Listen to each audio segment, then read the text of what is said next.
जमीयत उलेमा हिंद की राष्ट्रीय प्रबंध कमेटी का अधिवेशन कुछ दिन पहले देवबंद के उस्मान नगर ईदगाह मैदान में संपन्न हुआ, जिसमें जमीयत उलेमा हिंद के लगभग 2000 सदस्यों और गणमान्य अतिथियों ने भाग लिया।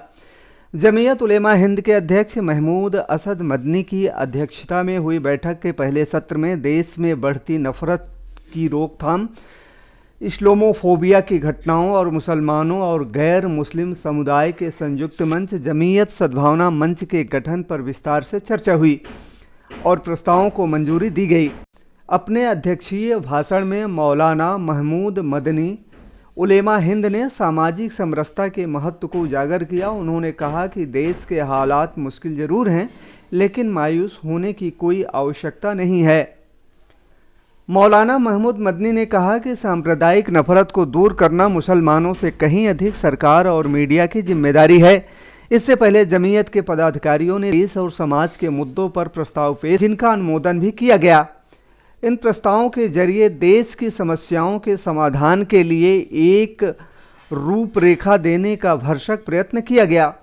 प्रस्ताव के माध्यम से इस बात पर गहरी चिंता व्यक्त की गई कि देश के मुस्लिम नागरिकों, मध्यकालीन भारत के मुस्लिम शासकों और इस्लामी सभ्यता व संस्कृति के खिलाफ भद्दे और निराधार आरोपों को जोरों से फैलाया जा रहा है और सत्ता में बैठे लोग उनके खिलाफ कानूनी कार्रवाई करने के बजाय उन्हें आज़ाद छोड़कर उनका पक्ष लेकर उनके हौसले बढ़ा रहे हैं।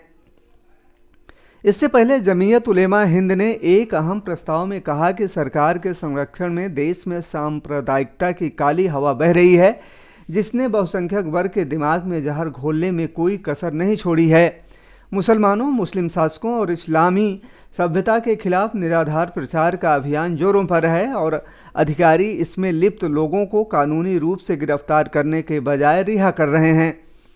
इससे विश्व स्तर पर प्यारी मातृभूमि को बदनाम किया जा रहा है और भारत दुनिया में कट्टरता, संकीर्णता और धार्मिक अतिवाद का प्रतीक बनता जा रहा है, जिसके कारण भारत विरोधी तत्व अंतर्राष्ट्रीय मंच पर आ गए हैं। ऐसे में देश की अखंडता और विकास के संबंध में जमीयत उलेमा हिंद ऐसे उपायों को तत्काल रोकने के लिए भारत सरकार का ध्यान आकर्षित करना चाहती है, क्योंकि ये लोकतंत्र, न्याय और समानता की आवश्यकताओं के अनुरूप नहीं है।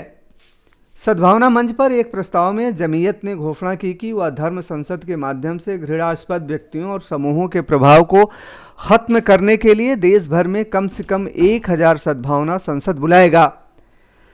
विभिन्न धर्मों के प्रभावशाली लोगों को आमंत्रित किया जाएगा। बैठक में जमीयत उलेमा, दारुल उलूम देवबंद, दारुल उलूम वक्फ से जुड़ी देश की कई अहम हस्तियां और अन्य जिम्मेदार व्यक्ति भी मौजूद थे।